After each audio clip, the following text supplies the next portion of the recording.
everybody's doing okay. Somebody give me a 5 for 5 in there if you would. Are you guys getting buffering? We may have to do it like this then. I'll have to shut down some of these windows to make sure my bit rate's up. Okay. It just take me a little bit longer to get through it. No biggie. So that's what I'll do. I'll shut that one off. We can go to that at any time there. We can go at any time to that one.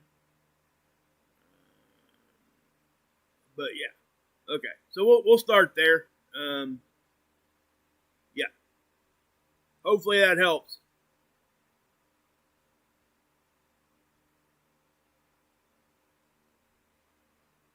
Are you guys doing okay in there now? Is it better at all? Let me, I can do something else too.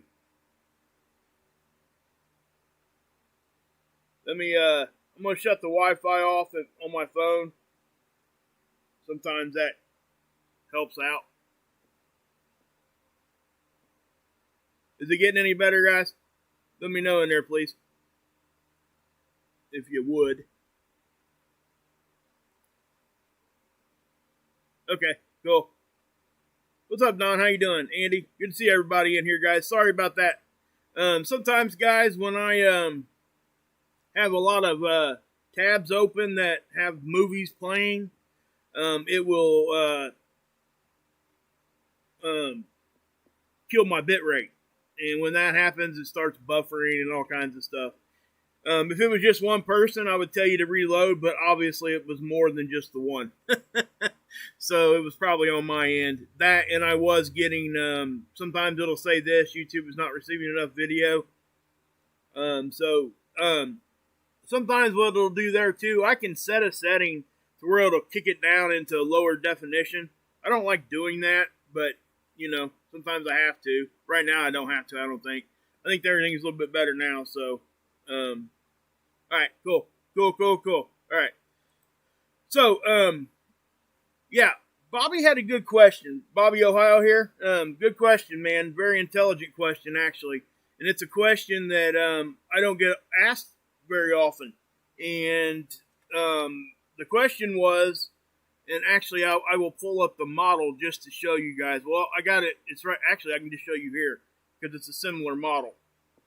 When we're looking at these end little spirals, he was asking on the CME tracker, the NASA one, how come, you know, how can we get an overhead view if we can't get an image like we see on Stereo A and Soho? Well, it's a very good question. If you don't know the answer to this, this is the answer to that. What you're looking at here, guys, is just a visual representation of data. That's all that it is. It's not a picture. It's not like there's some sort of equipment out there snapping that picture. I know it's easy to kind of think that, and I used to think the same thing. But these are models, okay? They could have made this look like a toilet bowl. They could have made it look like whatever they wanted to look like. So what happens is they take the data from wherever the data source is coming from, and they input it into these models. Okay, and they have the models set up in different parameters. And just like this Enlil spiral, this one here will never ever match the same Enlil spiral at NASA. Because they got different settings for their data. So it's just like a hurricane model also, like here on, you know, like when they're predicting hurricanes, you get those spaghetti string models. They most definitely, that's exactly the same thing. You get a bunch of different ones and they give you a bunch of different tracks. And that's why, because they're taking certain things in consideration more so than other things. And then you go to the next model and then they're not taking it the same way. So that's kind of what's going on with that. So I hope that helps you, Bobby, because it's definitely a great question, and I'm glad you asked it. Don't ever be afraid to ask questions here. I'll always try to answer the best I can. So, but I did want to say that was a great question, and yeah, awesome, rocking it. Yeah. So, and there's one more thing, and I'll put it. Remember, guys, I'm going to put timestamps after my stream's over. I know I put 5 minutes on the thumbnail because it's just kind of a ballpark. You know, I'll put in the description box when the space weather report starts. Okay, that way people know. You can just click on it and skip past all the other stuff that you didn't want to see or whatever. But I had another comment, and I deleted it for one reason, because I was going to address it. And I don't want anybody saying anything to the person that left it and all that kind of thing. But they were, it's crazy. I don't like addressing these kinds of things, but this one really did kind of gnaw at me. And I think it's not just so much about the question, but it's the overall intent. And I see it across the internet. And the comment was, I feel sorry for you because you don't believe a certain way, or you don't believe in God. And they were saying God is a magnetic plasma and all these other kinds of things, right? And I'm not saying anything against what the belief is, but he went on to say that he felt sorry and was mad because I was doing space weather. I don't know why. He said I didn't know who God was and everything. I'm assuming it was a guy. It could have been a girl, I guess. But listen, guys. He said they said they feel sorry for me on Judgment Day. And the fact that they said that, and I replied back, and then I deleted because I wanted it to go. If they had their notifications turned on, they would have been able to see it in their notifications, and nobody else would see it. My reply. But my reply was, the very fact that you took the time to do that, and you basically, and I hate to say it like this, damn themselves. Because if they're saying, they're judging me straight up off the bat, not knowing my belief system. Okay? Along with everybody else that he was, lumping in with all that. So, what I would say to people like that, keep your hate, keep your negativity, and keep your judgment to yourself. Because if you let it out like that, I'm not sure if anybody else has read it in the good book, but what's it say?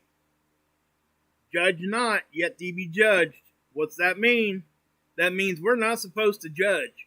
Period. No man knows another man's heart. I can sit here and tell you all day long that I believe the sky is puke green. Does it make it true? No, it doesn't. So I can say whatever I want to say. I can't look into somebody else's heart or mind. So if people are going to drop those kinds of comments, I typically would leave them there. But I didn't this time because of what I just said. I was going to address it. So I just wanted to put that out there. Anybody that wants to judge people across the internet wide, understand that when that comment right there said, when you're in front of the Maker on Judgment Day, I feel sorry for you. Well, you might want to go look in the mirror, because you just judged yourself straight up off the bat by judging somebody else and you're not supposed to. So, just putting it out there. And again, I already deleted the comment because I don't want nobody attacking them or anything like that. So, yeah. So we're going to move on. So what's the timestamp right now? It is 10. Okay. 10 or 12, whatever. Yeah, 12. So I'll put 12 in the description box. I'll change it. Actually, I'm going to change it right now if you guys don't care. I'll do it real quick. Won't take me but a second. That way we can get moving here. Alrighty, there we go. It's in there now. Sweet meat. Alright. I'm not going to show you the Schumann because there's not really much going on. But other than that, there was a little bit of a spike a couple days ago. And I guess uptick would be an uptick in hertz. There was a intensification. That's probably a better way to say it. But yeah, that happened like a couple days ago. But this right here is what we're going to be talking about, guys. There was a couple C-class flares from a sunspot that we had already talked about. That big sunspot actually did start acting up.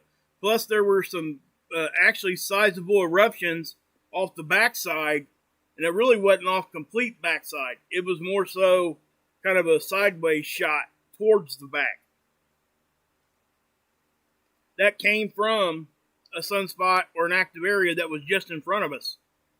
So, but we do got a couple things coming at us now that are, in my opinion, going to hit And it probably, in my opinion, again, very well could push us up into geomagnetic storms.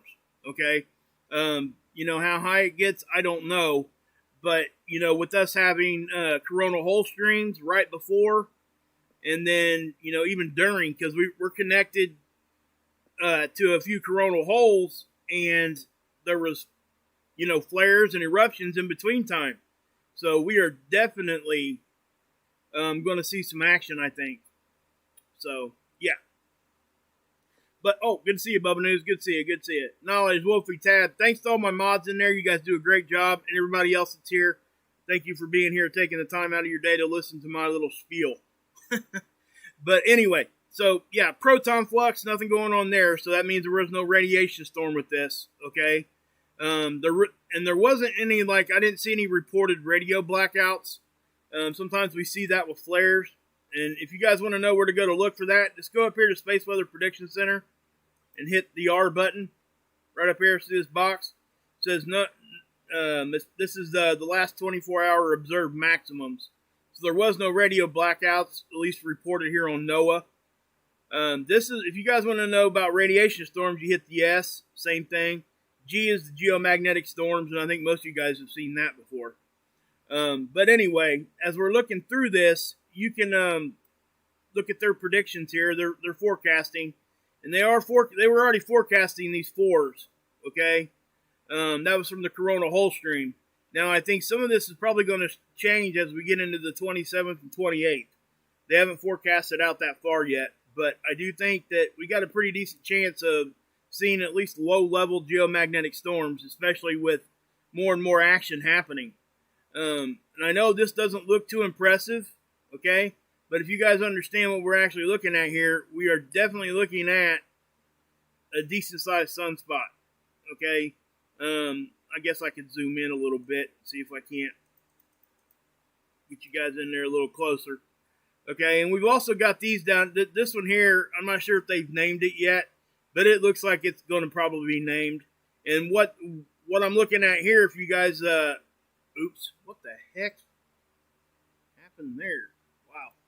Anyway, there we go. You see these little white areas that kind of tail off? Those are actually the beginnings of little sunspots, okay? And if they got the proper polarity and stuff, they will start interacting with these bigger ones, and that's really what causes the flares. When they start, it's kind of like jump starting a car and stuff. It's very similar to that at a very basic level.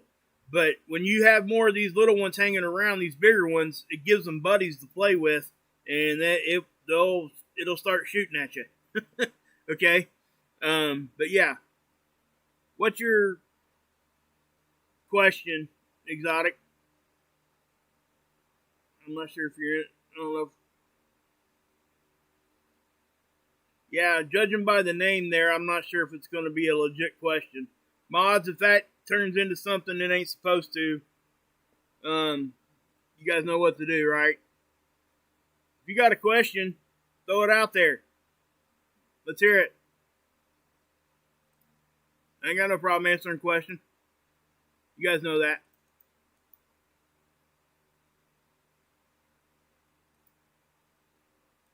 Alright.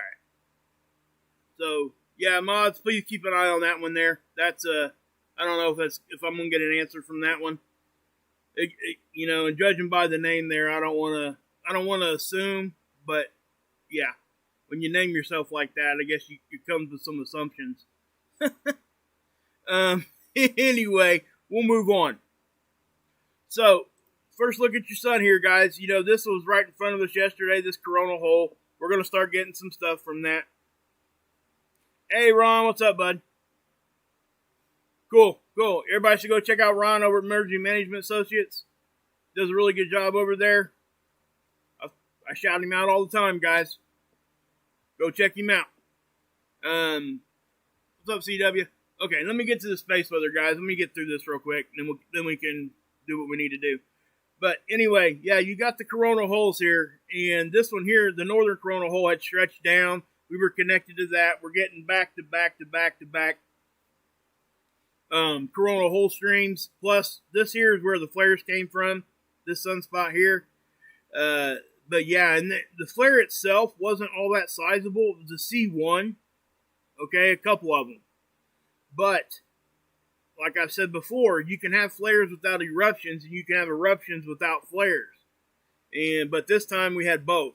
The eruption is probably going to, could possibly give us more of an issue than the flare did.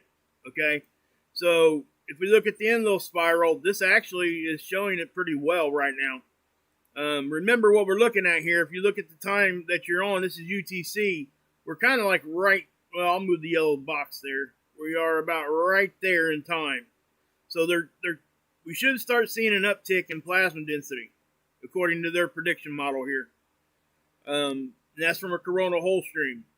Plus, don't forget that we had that filament erupt yesterday. Okay?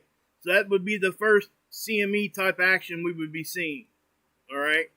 So if we keep going forward here, they're showing that. Okay? Notice this. That one there, hey Susan, was probably, hey Mickey, that one there was probably the biggest one out of all the ones we've seen lately, and it wasn't coming our way. Okay? That's the one I was telling you, it kind of got shot off towards the side, towards the back. So you guys can see that. Now, you can even see the last eruption there. They're showing it a little bit here. So, yeah. Now, again, whether any of this stuff materializes into geomagnetic storms, we can sit here and look at the data, and a lot of times we can get close. I'm not sure if we've ever been exactly right, but we can get close most of the time. We got a pretty good idea. We're getting better at this, But if we go down here, I want to show you guys this real quick too. Anybody that looks at this NOAA prediction model, Space Weather Prediction Center hub here that we use. You guys notice anything different here? You guys see the orange line now? Remember that just used to have a blue one? Well, they've got GO 17 activated now. And they were using it before, but now they're starting to put it out here on this hub to where it's plotted for us. So you're seeing two different satellites overlaid on top of each other. Okay, same thing here on the magnometers. GO 16 and 17. All right, that was always the plan from the beginning anyway. So just remember that if you're looking at this. That's why it looks different. Okay, I just wanted to point that out. So if we go over here to the Discover data, and again, guys, you guys know how I feel about the Discover data. It's so much easier to read and look at. I think it gives us a better overall picture of what's going on. The BZ, and it hasn't got the -6 yet, but, that is what it is. But it doesn't actually absolutely have to be -6 to give us geomagnetic storms, okay? If we get hit hard enough, stuff's going to come through anyway, right? It just makes it easier when that BZ is at -6 or bigger. Hey, Siggy, what's up? What's up, Axe? Ricky, what's going on? Anyway, you got the phi angle here, and it did flip a couple times, okay? That's the polarity of the solar wind. And then you got your density here, right? The density was going up. Now, I know people start, my gosh, look how high the density is getting, because normal is what we would call normal. Ambient conditions would be like right around 4. But this is proof that most of the time it takes more than one thing to happen to really give us a good jolt on our magnetic field. Without more than one, typically our magnetic field will brush it off pretty much. We just push right through it. We'll deflect it, absorb it, all those kinds of things. But the density got close to 30 there, but the wind speed wasn't up, and neither was the BZ at the right angle. So, all those things combined, and a lot of the reason why the density was high was because of the solar wind being low. Remember, especially during like in between events, I guess we could call it. Remember that they're going to act opposite of one another. Typically, you'll see the density come down, solar wind speed will go up, and then vice versa. Now, if you notice right here on the end, you see this little notch right here? how they both started going the same direction at the same time? That right there is probably pointing to this little uptick right here that they're talking about. We're probably starting to just now fill that coronal hole stream. Okay? That's what it looks like. Now, I can't say for 100% sure yet, but everything started moving right there. Okay? Temperature included. Now, you can see here where the wind speed itself started picking up at a steady increase, and the density started to drop down at the same time the temperature was changing. But here on the end, they're both moving at the same time. So, yeah, I think that's probably the beginning of the coronal hole stream. Just my opinion. So if we go over here to the magnetopause models, I'm not sure if we're going to see much here. We might. There's always a possibility. So let's check this out. This is the velocity. Sun's off to the left. Okay. I don't anticipate seeing a whole lot here. Yeah, not a whole lot going on there. So I'm really not going to waste too much time. Now, again, guys, I know that looks all a little bit strange, but the reason why is because we were experiencing low solar wind speed, and there's more density hanging around because of it. And that's why this looks a little bit funky. Because the darker colors are higher dense material, right? Or higher dense solar wind, plasma. So as you can see this, and you can see what it's doing. And it's kind of deceiving in the way that it does look like something might be going on, but it's really not, okay? And for all the reasons already stated. So it just shows up more visually here when that's going on. Magnetic pressure, what are we going to look at here? Well, there is some. It's getting more and more increased, and I would say that it's probably going to continue this way. And you can tell where we're starting to get little bumps there on the end. See them? Little hits, bam, bam, bam, bam, like that. That's pretty normal, but with us having the coronal hole stream on its way, it's probably here, or close to it. And don't forget, like I said, sometimes we'll get a buildup in front of these CMEs or even the coronal hole streams, and the density will build up, and then the wind speed will pick up, and it'll really give us a good smack. But here's the Aurora. And I'm going to talk about Aurora here in a minute, too, along with noctilucent clouds at the same time. You're probably asking why. Well, I'll go over that here in just a second. But as far as this goes, yeah, not a whole lot. This is going to increase, guys. We're going to start seeing Aurora as this stuff starts arriving. This is a geoelectric field model. It's space weather's effect on our electrical grid system. It's trying to represent that here. You can see how things are starting to move, right? So, yeah, I'm going to go ahead and X off of that. Get some of this stuff out of here. Okay, so what we're going to do before we I guess I can show it to you here first. You guys seen it in the opening, if you guys watched any of that. I put the latest sun captures from SDO in my opening during the songs while I'm waiting on people to come in. So, let me back that up. And, guys, you're going to see a big eruption right here. Okay, I almost came on last night when I seen that, or this morning. I decided to wait because it wasn't coming at us. Now, I want to point something out here, okay? You definitely can see how, if you look up here, see it flipping out right there? And then that eruption there. Now, I'm pointing this out right here. This is nothing crazy. Okay? All this is part of the SDO eclipse season. That's a partial eclipse. Basically what's happening is the line of sight from the satellite is being broken by the Earth. Okay? And I'll show it to you here in just a second over on SDO. And see how it goes and comes real quick? That's because the Earth is actually, because of the way that this satellite orbits and always looking at the sun, the Earth is actually moving from down here to this way from the satellite perspective. Okay? So it just barely clips up here. Now, I haven't seen anybody else talking about these solar flares today yet. I haven't really had time to go look on YouTube. But I can almost guarantee you somebody's going to say, oh my gosh, oh my Lord, oh wow, wow, wow, oh Lord. They're trying to hide something. They're trying to hide something because of that. Okay? And the fact that we had a CME right there that's going the opposite way. Well, why do I say it like that? Right? Well, because you can, if they were going to like try to hide something here, guys, and I'm going to point this out because this is important. If they're going to try to hide something, they're not just going to wipe it from one satellite. Does anybody else get that but me?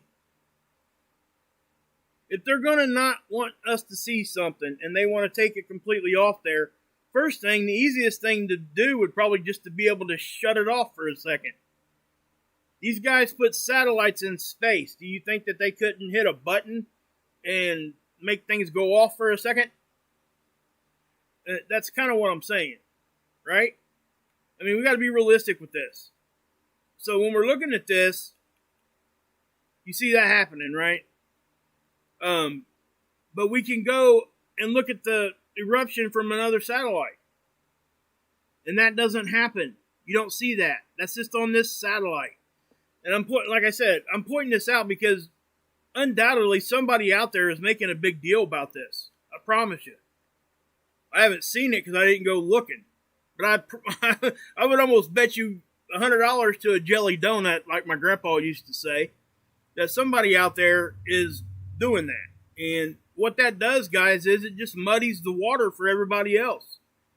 You know, if you're going to cry wolf so many times like that, you know, when it does come down to the time when something's extremely serious, nobody's going to be listening.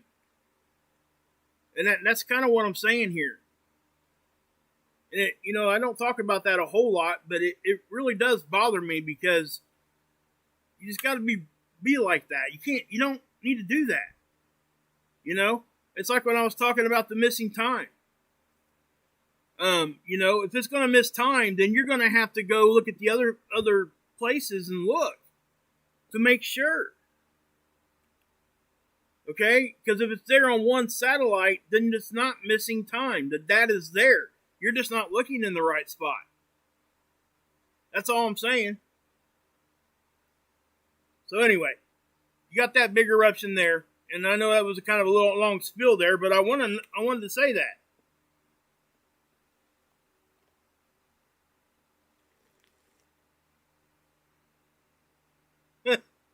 You're killing me, Rip.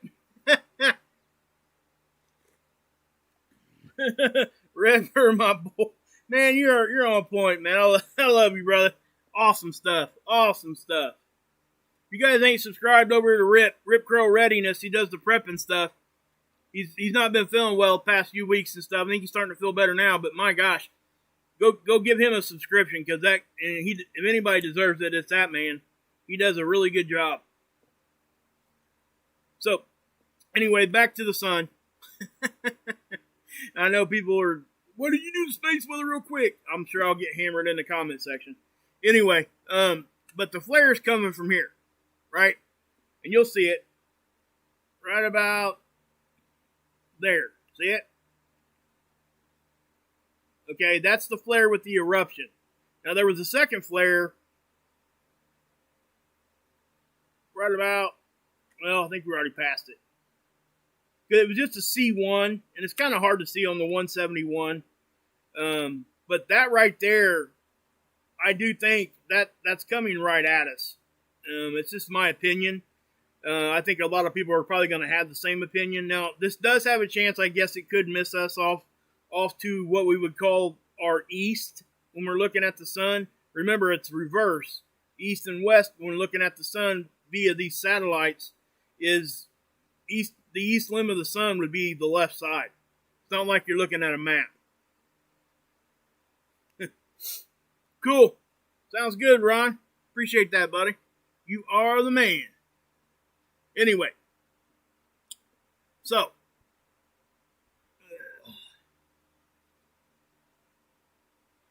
So yeah, I mean, we got lots of stuff going on here, guys. It is, and that's what I said. And if you notice, when we got that first eruption up here, okay, you're going to see that the whole sun started acting up. And that's very typical. I've come to understand that, you know, when I'm looking at this stuff and I'm observing it all the time like I do, I start noticing little things that, you know, I guess people that don't look at it all the time wouldn't, like, kind of notice or whatever. But usually it will, you know, especially when you get a sizable eruption like up here, it has the potential to disrupt a large area of the sun. So if things were close to erupting on other parts of the sun, that could be the catalyst to really get it to, you know, destabilize completely and, you know, pop off a flare or a filament break or whatever we're talking about, right? So I just wanted to point that out. We do see that quite often. Now here's the 304, and in my opinion, this is going to give you the best look at what we're seeing here, guys. Okay, you'll be able to see this, even though it's like right in front of us.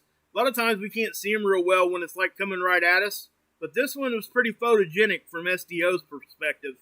Okay, not only will we see the eruption up here, but we'll be able to see that flare and stuff really well. Notice how all this plasma is dancing around up here. Okay, see that initial,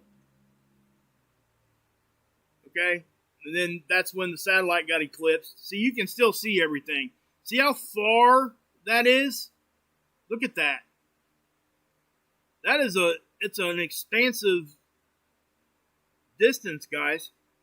I mean, I guess at one point I probably need to put an Earth scale up here, put a little Earth up here that's to scale, just so you guys can realize how far that actually is. That's a massive amount of distance. And if that's a connected filament, and I'm not saying that it is, but it does look like it's arching over that far. It very well could be. Remember, all those are magnetic connection lines, and the plasma is traveling on that road. That's what you're seeing. Okay, so if we go forward, okay, now start watching here because that's where the action's going to be. Okay, see that? Obviously you can, I hope. So whenever you're looking at this, and it looks like it's coming right at you in SDO's perspective, typically it is. Okay? Not to mention that sometimes when these eruptions happen, you will definitely see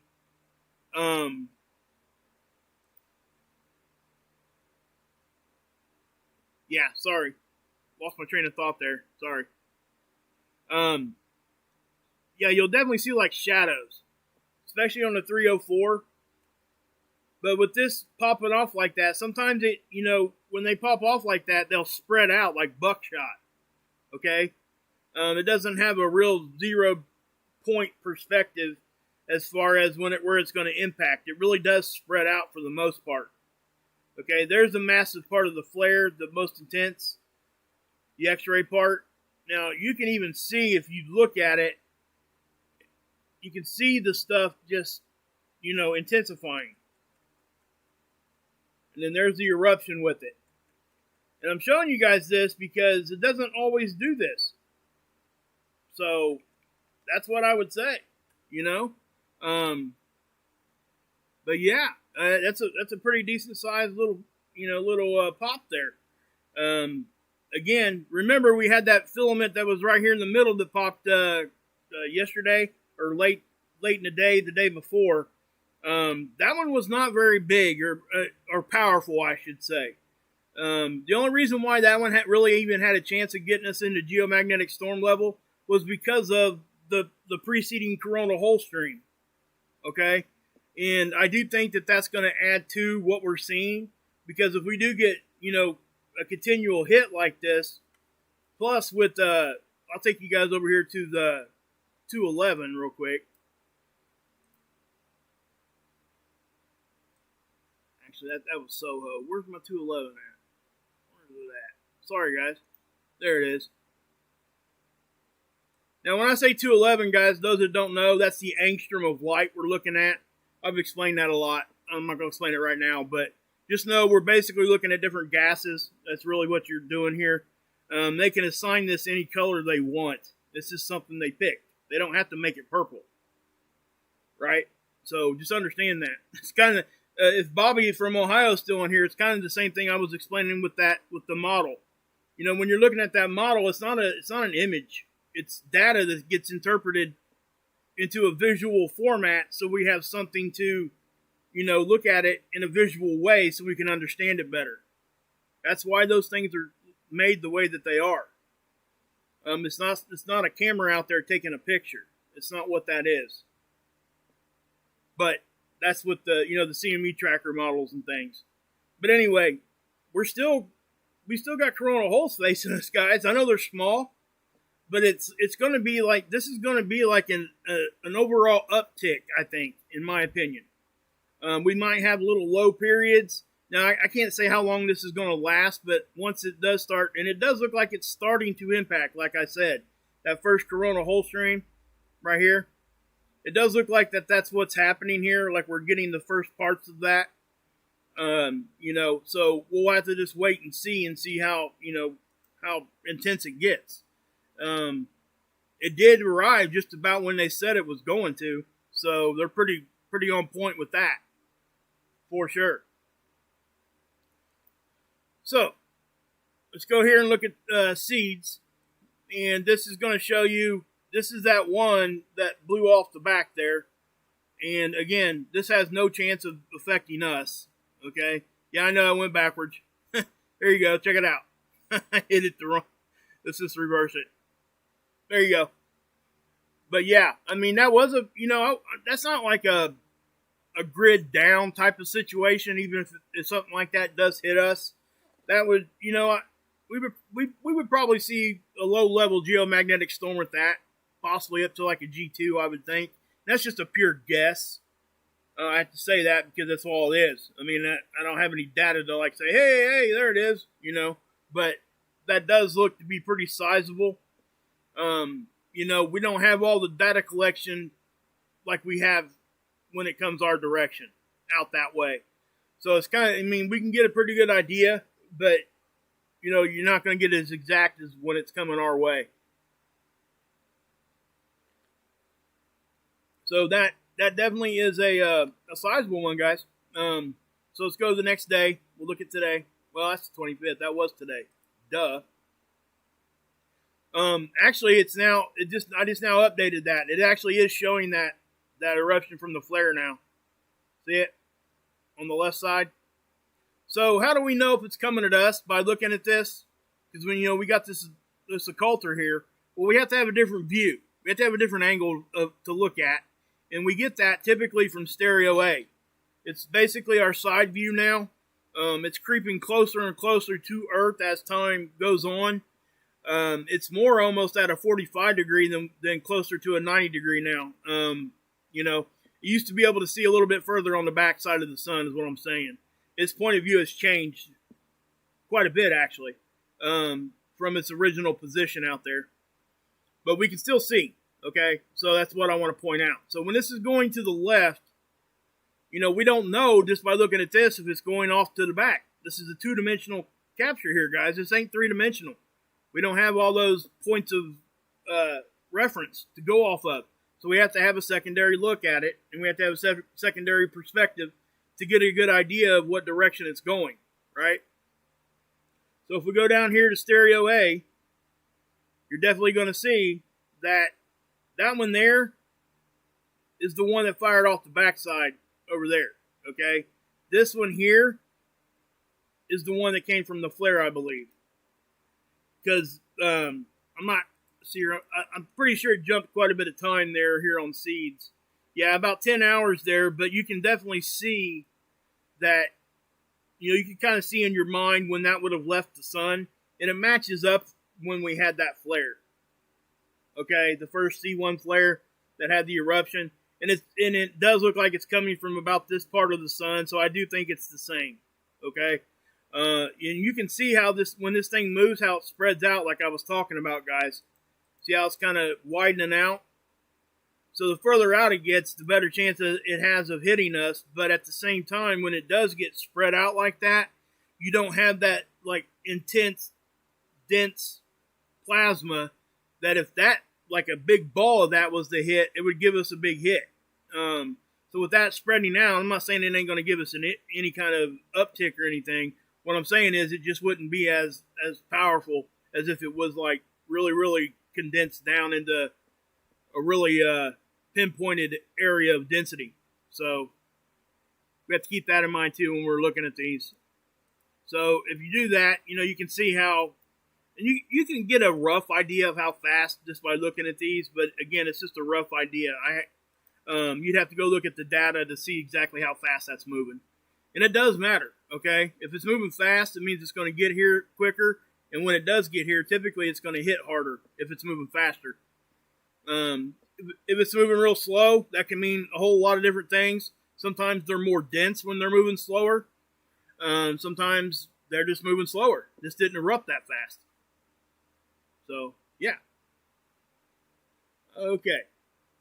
Let me pull up spaceweather.com here. I had to shut that off because it was causing us to buffer. I'll tell you what, though, I think I am going to go ahead and kill some of these other ones real quick. Guys, if you guys don't, you guys need to come over here and give him some love.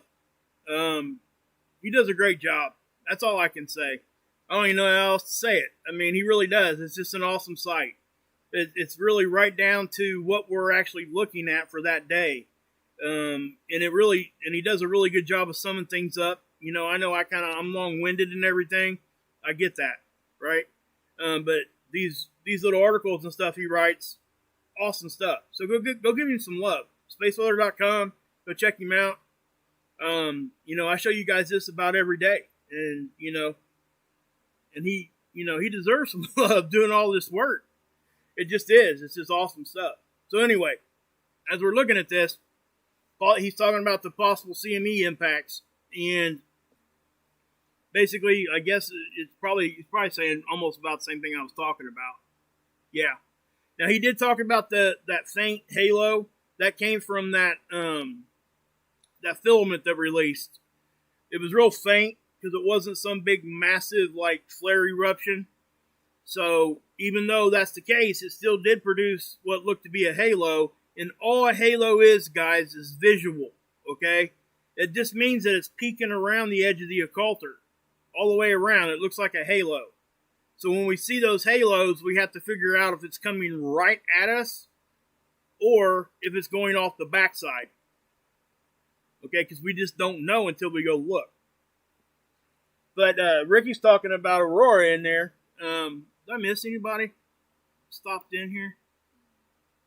So, hey, Hilly, what's up? Knowledge, what's up? Sige, Menacing, Ricky, Callie, what's up? Tab, Axe, Sleep, Kathy, Linda. What's up, Seven? Trying to see if I missed anybody in here. There's Rippy. Patty, what's up, Arizona? Mark Anthony, what's up? Christine, my sister.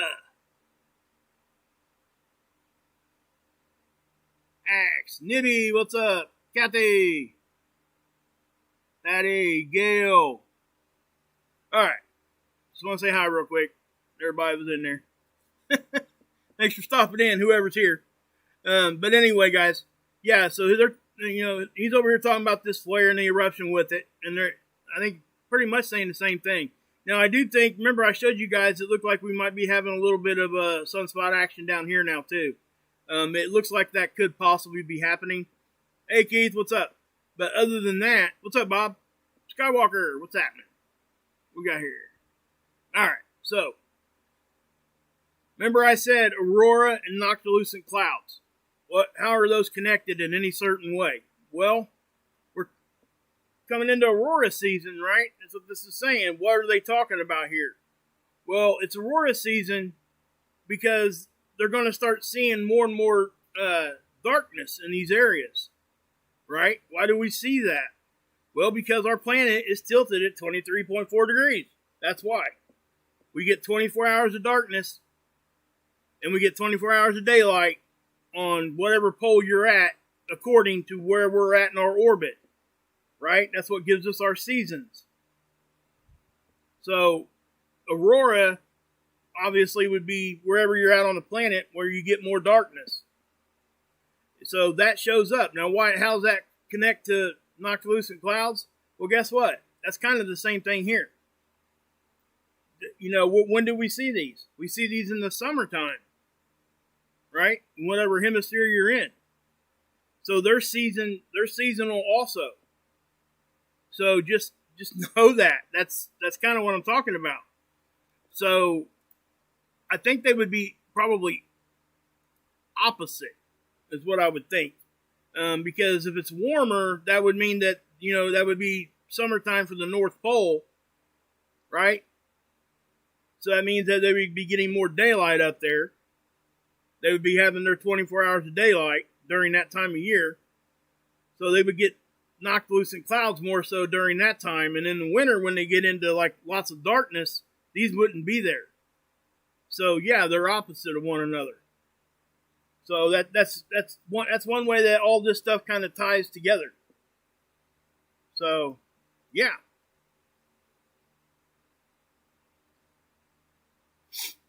But yeah. Oh man.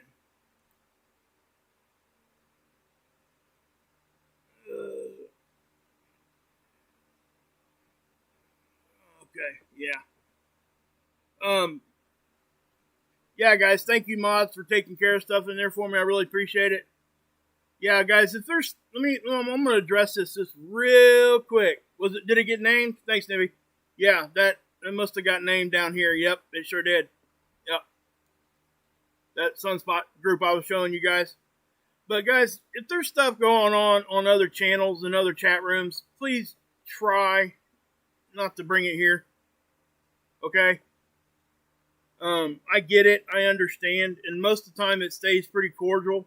But please, just don't bring it here. That's all I ask. I don't think it's too much. I really don't. And for the most part, even when you're talking about it, it's usually pretty cordial. It's not really like, hey. And my mods do a really good job of knowing what to do there. So, but I just wanted to point that out. And, you know, we don't have to talk about that anymore. But please, just try to keep that, you know. This is what I like to call a drama-free zone. I try not to do that. I try to keep it that way. And that's really the only way you can do it, is to just not talk about things that are happening on other channels or talk bad about other people in general during, you know, in the chat. You know, that's all I'm saying. Anyway, but we are going to get into this Aurora season. It's going to be awesome. It couldn't have come at a better time. We're starting to get this geomagnetic stuff, and it's going to be a good deal, I think. It's going to be pretty. I bet we get a lot of great Aurora pictures. I would bet. So, yeah. But yeah, guys, there's not a whole lot more for me to talk about on the space weather end of it. But I do think that, you know, obviously, guys, we're going to keep an eye on this. You guys know I do. And again, I know I'm not posting every day. Okay. And the reason why, again, is, you know, I really don't have time. Just being honest. Now, also, the other reason is that sometimes, especially for the past couple weeks, there hasn't been a whole lot going on. Okay? There hasn't. So I don't want to, just come on, give you a 3-second bam, bam, and roll out. If there's nothing going on, I don't know that I'm going to come on and do a show. I might, just to give you an update and see if anybody has questions or whatever. But I'm not going to put priority on that, is what I'm saying. Because I think what it does is it hurts more than it helps. Because if you're coming on just to come on, why are you coming on? You know what I mean? That means that you're most likely doing it for the wrong reasons. You're just doing it for a click and a view. And I get, you know, if I'm not going to go like a week or two without putting a video up. Even if there ain't nothing going on, I'm at least going to check in. But what I'm saying is I'm not going to like commit to every day when there's nothing going on. So that's what I would say. You sleep all day, did you? That's all right. Hey, get some sleep. God knows I could use some beauty sleep. Ask my wife, she'll tell you. Just kidding. Oh man. Oh, by the way, on my live stream, guys, if you guys have any requests for like songs and stuff like that, hit me up. Just put it in the comment section. Send it to my email. I'll try to get it out there. You know, I show my age quite a bit when I start playing the music there. You know, 80s, 90s is pretty much where I was at. Some 70s. That was pretty much when I was growing up. So.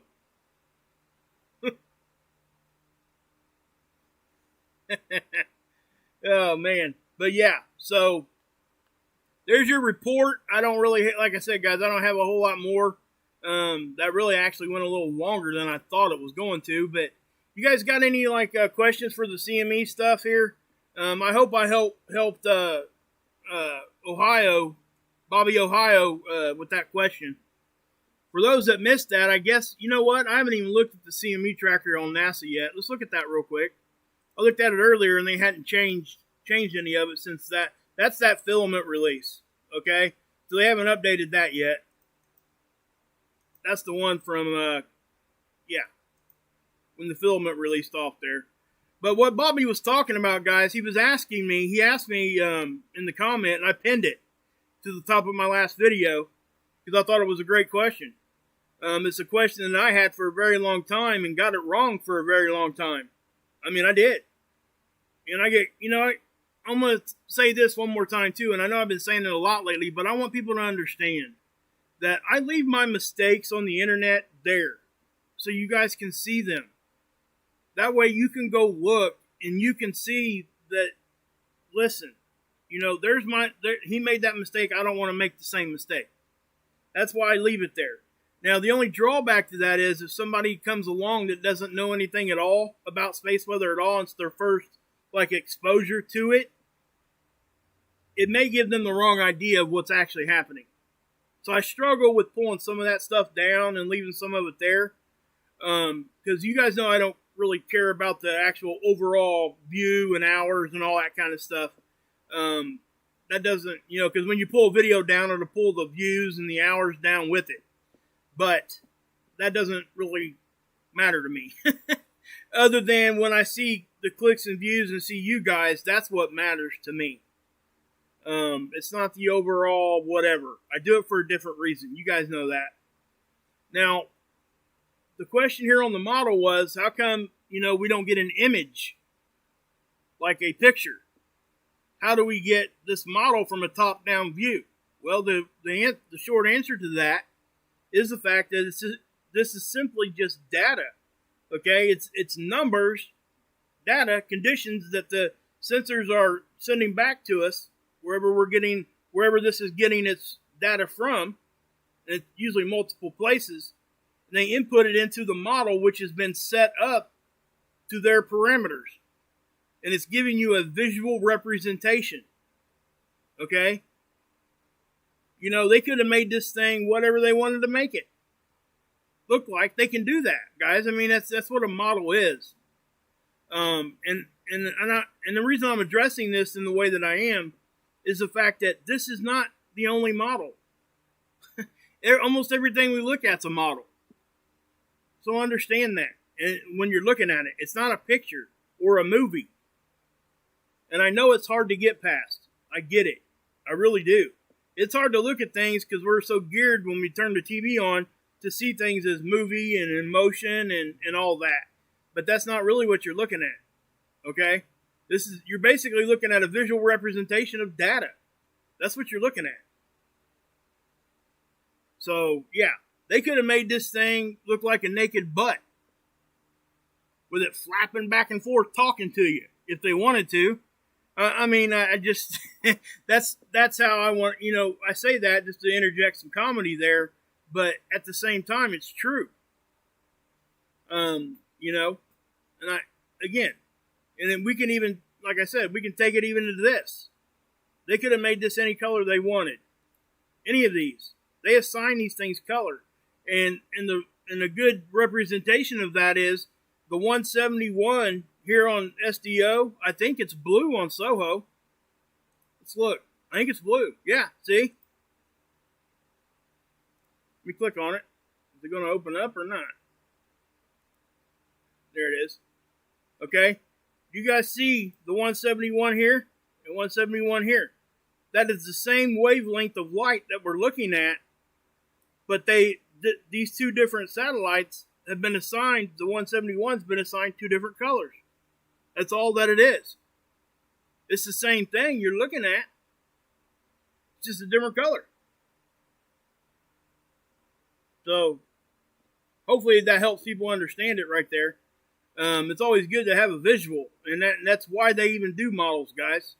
Is so we can gain a better understanding through looking at it. You know? Yeah.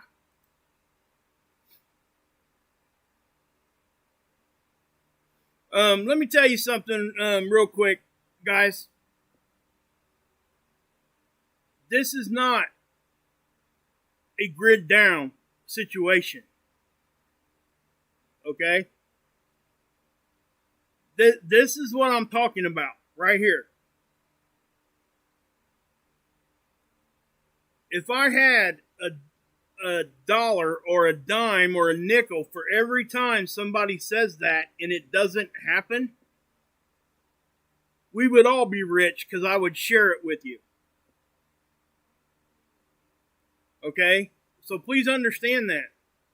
That's exactly what I was talking about overkill. About crying wolf, because that's what that is. In my opinion, this has zero chance of affecting our grid at all. Okay?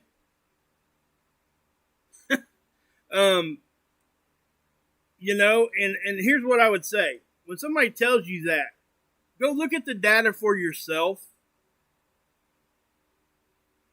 So, please, do that. Okay, cool. Yeah, it says that the earthbound CME may miss Earth to the northeast. Okay, yeah. So that's what I'm saying, guys. That's exactly what I'm saying. That's why we don't jump out here and start screaming grid down. Why would we do that? It makes no sense. Absolutely no sense at all. I don't get it. Even this one that popped off up here, guys. The biggest one I showed you guys. Well, let's go over here real quick. Okay, this is NOAA's version of the Enlil spiral, right? So here's that bigger one. It's bigger than anything coming at us right now. More powerful it looks to be. But even that one, if that one had hit us dead on, we're not talking about no grid down. And the reason I say that, it's backed by the data. Okay? It just is. It's really that simple. So, when somebody tells you grid down, go look at the data for yourself, please. That's all I ask. I don't have to tell you how to think. I don't want to. And I won't. You guys are smart. But if you guys come to me with a question as far as, hey, where can I look at this data? I'm going to try my best to give you guys that outlet.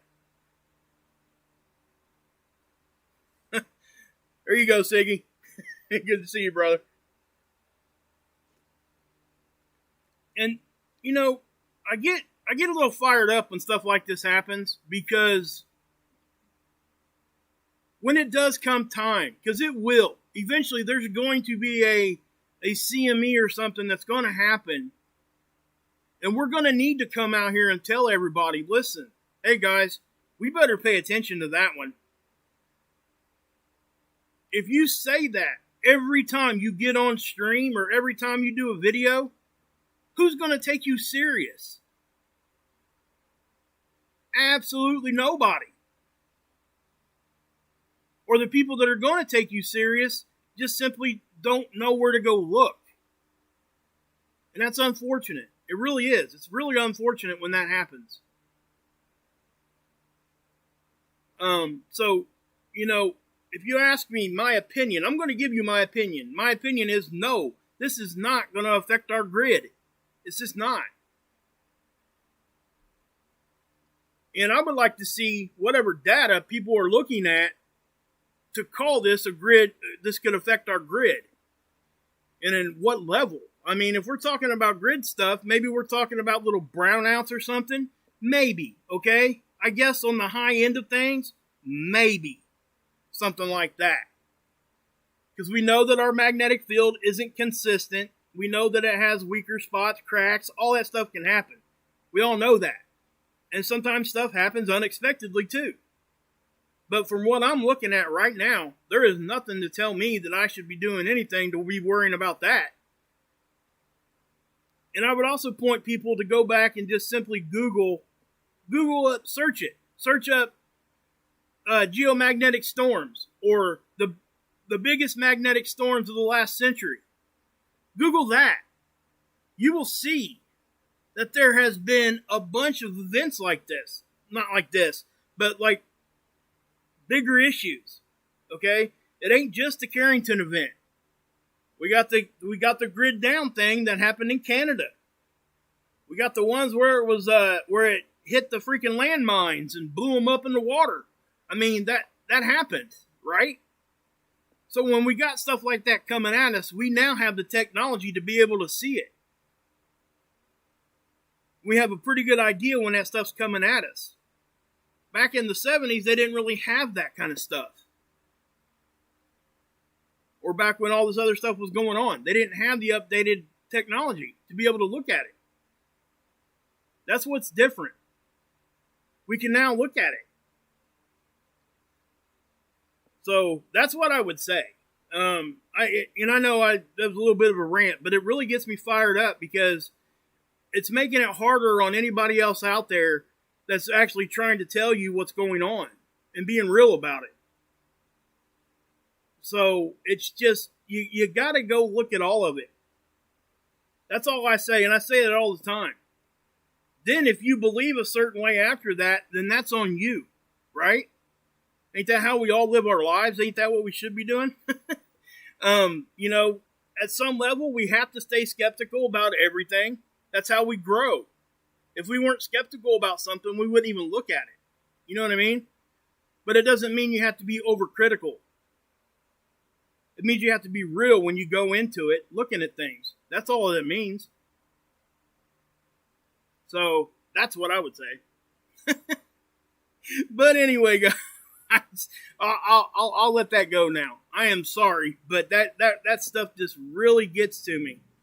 And I don't typically, even acknowledge those kinds of questions and stuff, but I'm answering it on a whole. I'm not just pointing out one thing, okay? Because I guarantee you it ain't just one person or one channel or whatever that's saying that kind of thing. Guys, and here's the other thing that bothers me is people will say things like that, and then they'll tell you in the next sentence, no fear. Really? You're going to tell me here in about a week there's a good chance that my power is going to go out and not come back on, but I'm not supposed to be scared? Really? Wow. You see what I'm getting at, guys? I mean, doesn't that make it sound even more silly? And that's where I have to get myself to. I have to get myself to the point where I can laugh at it. If I cannot laugh at it, then I won't even talk about it because I just come out here and I start getting mad and I start saying stuff I probably shouldn't say, and I get it. I understand, and I have to say this too, my channel is a little bit different than a lot of others in the fact that I don't care what side you're on. You can say what you think. As long as it's respectful and all those kinds of things. I've always did that here. And that's, I will not ever not do that. It's as simple as that. We are allowed to have our own opinions. And that includes everybody that ever visits my chat room or visits my channel. That's just what it is. So, without me continuing on the rant here, anybody else got any more questions? Sorry about that. That just kind of hit me sideways, guys. It's something that a lot of us fight against. It really is. How do we fight against that? Well, what do? We just continue to try to give you the avenue for you guys to be able to see the right data, or to see the data, period. Data isn't right or wrong. Data is data. How you look at that data is what makes it right or wrong. And that's up to you. A lot of that's subjective. It really is. But, again, that's why we have two different Enlil models that we look at. We look at the one here. This is the same model with just different parameters as this one. Really, really close. It doesn't have this view there. They could put one there. They just don't. And this isn't really forecasting out as far. But, and on this one, guys, in case you didn't know, if you guys look, when this rolls over, see where my cursor is? This starts on the 22nd. And then you can go over here, and it'll tell you how many days past that 22nd where things are happening.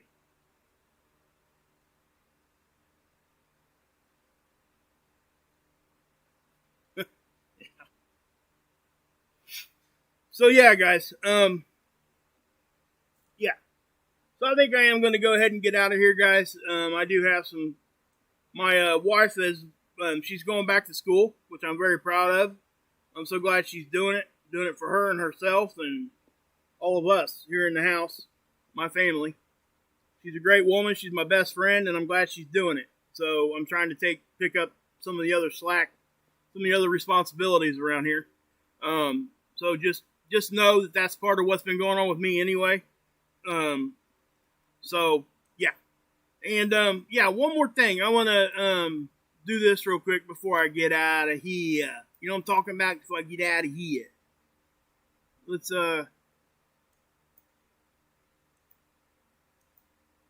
do this real quick.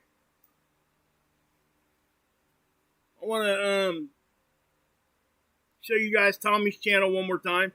His link to the Tommy Scoville show is in my description. Guys, yeah, he just started a new job. I'm proud of this man. He's a great guy. He's becoming a really, really, really good friend. You know, he fought addiction, still is. He's not actively using, that's not what I'm saying. He's just an addict. Like myself, I had a pill addiction. I'm on Suboxone. Been sober for 10 years. Pretty proud of that, actually. You know, my wife, and if it wasn't for her and my kids, I would not have ever done any of it, you know. I give them most of the credit because that's where it lies. That's just the honest truth. So, but anyway, if you guys are fighting with those kinds of things, and I notice that this is all across all genre, if you guys are fighting any of that stuff, guys, please go over here. This is something that, you know, this actually caught me by surprise. I found Tommy through Johnny Scoville, which is, he does a pepper channel. He is a legend in the pepper community, as a matter of fact. He's got a channel called Chase the Heat. I strongly suggest everybody go over there. But I'm not going to beat it into people, okay? I'm just going to mention it, and we're going to move on because I don't want to take away from his show. He is definitely doing a great thing over here, and I'm trying to help him as much as I can because I think this is very important. I really do. This is going to touch a whole lot of people, and it's going to help a whole lot of people. Everybody that's been over there since I've mentioned it, thank you. You guys have went over there, and everybody just blended in. A lot like when we went over to Mark's channel, Mark Pires, my brother Mark Pires. Go check him out too. Mark Pires, Renaissance man. Siggy's in here. Yep, everybody. He's doing what I wish I could say. I mean, he's putting all the names of everybody in there. That's just something that, you know, guys, it would take me all night long to try to help every channel that I could and mention them every video. It's just not possible because I've made so many great friends and there's so many great people. Okay? And that's the reason. I really wish I could, and sometimes I forget, and it's never intentional. But for me, you know, guys, because this does touch home for me really, really hard because I've been through it. So if you've got any loved ones or if you've been through it yourself or if you're currently going through it, you can email me. I will talk to you personally. I'll try to help you. Go over here. Okay? You get in the comment section over here, guys, and people help. It ain't just Tommy. It has turned into a group session all the time. People helping each other, just trying to get through. You know, when you first get clean or get out of addiction, you have to take it 1 second at a time. And I'm not kidding. It is 1 second to 1 second. That's how it gets to that. And eventually that time grows, okay? But I'm not going to go too much more into that, but that's where this discussion is being had. So please go over there. Also, something I've added into that. We're getting close to that 500 subscriber mark from my channel.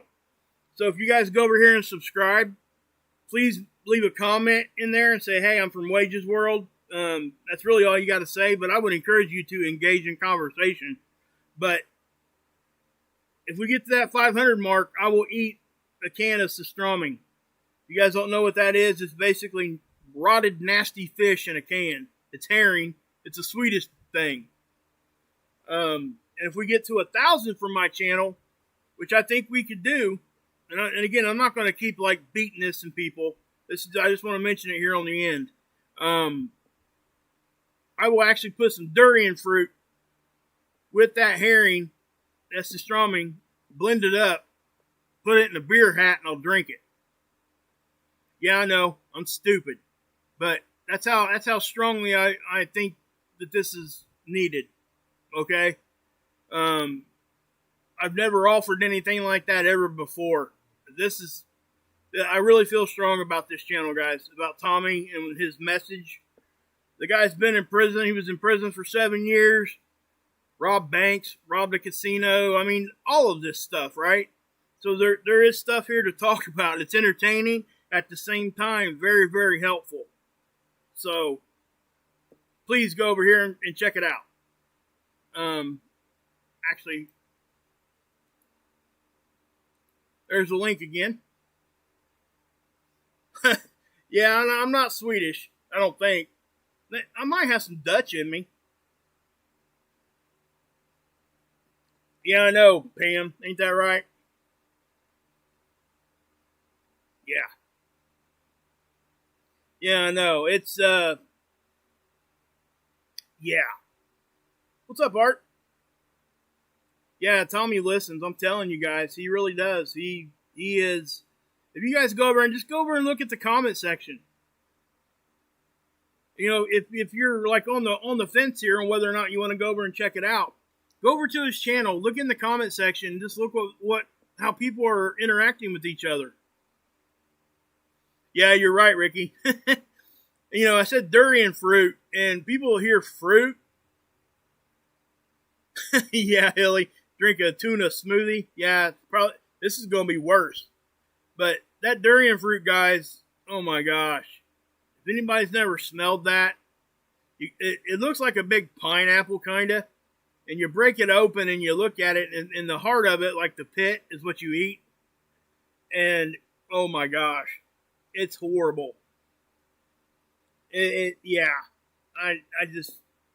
I start like dry heaving just thinking about it. So that should tell you right there, guys, how important I think this is. So I wouldn't offer that unless I thought it was that important. So, you guys will definitely get a lot out of it, I promise. Anyway, I am going to go ahead and get off here, guys. What's up, ATC? Baby? Call me a baby? Okay, I'll wear that with like a badge. Put that sucker right on me, pin that thing right there to my chest.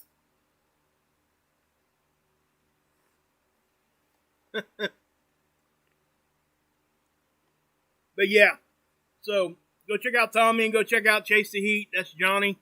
You guys won't be disappointed because I'm missing Johnny here real quick. We'll go to his channel real quick. I mean, look at this. Guys, the guy is a legend. He eats things hot stuff but the thing of it is, it's a family environment over here too, guys. There's such a connection being held and going on. It's like going over to Mark Pires' channel. There's such a connection between people there too. So, I mean, and you guys know I talk about Mark, my brother, all the time. So, but yeah, go check them all out, guys. Give them some love. We got to support each other. That's how we succeed here on YouTube. Even though mine's not monetarily driven, I still like to see other people succeed, and even monetarily. Okay, I like to see people do that. And anybody that's ever helped me in the past, support my channel through the PayPal link, I appreciate that so much. I don't want to downplay that because I'm not. That's really, really so awesome, and it is. I just don't say it a whole lot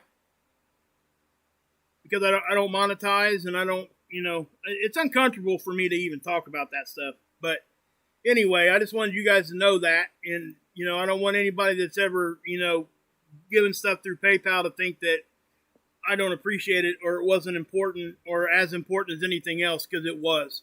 Just know that positively affected my life in a way that you guys will never, ever understand. Just know that. So, I'll just leave that at that. I didn't even intend to even talk about that stuff. But, yeah. Anyway, guys, I am going to go ahead and bounce out. Love all you guys. God bless. Thanks to my mods. Thanks to everybody swinging through. Yahusha saves. Oh, one more thing. Go check out Jerry Combs at Big Dreams Little Homestead. He's in my description too. He's went off grid and he's showing people how to live like a homestead life. Go check him out. Check out Rip. Check out anybody that's got channels. Wish I could keep saying it, but Mark Pires, everybody, guys.